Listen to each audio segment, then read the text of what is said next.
Kia ora mai, ko mātou nā Kaiako o Te Papa Tongarewa e mihi atu ana kia koutou katoa. Ka whai ake nei he tauira hei kai mā koutou kia timotimo no te ao Hangarau Matihiko. Karawhiua.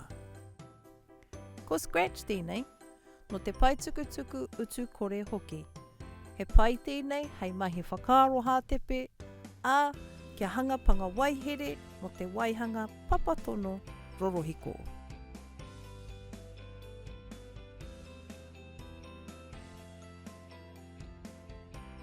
He tukanga ako tēnei, hei whanake i ngā pū ki ngā whakaaro hātepe, mā te pangawaehere, me te waihanga paki waitara Matihiko, hākoritanga me ngā kēmu.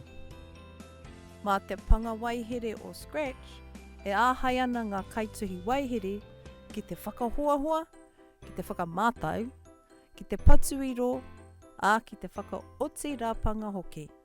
He ara tēnei kia mārama ki ngā tāuru, ki ngā huaputa, ki ngā takahanga, ki ngā raupapahanga me ngā tōai.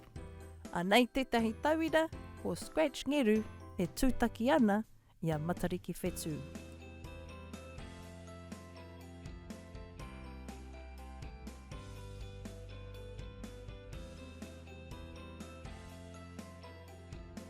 He rahi rawa te hāpore kia hono atu, ā he mano ngā tauira hei panone haere kia mākona ou hiakai. Tūkuna ou whakaaro kia rere. Ia te wā, ka whakaritea ētahi atu kai no te ao Hangarau Matihiko, mā koutou, e whakamātau ana, nō reira whai mai. Ki hea, kia TiriAta rānei, kia Pukamata rānei. Ka kimi ki raro iho ngā hononga hei āwhina. Hei te wā!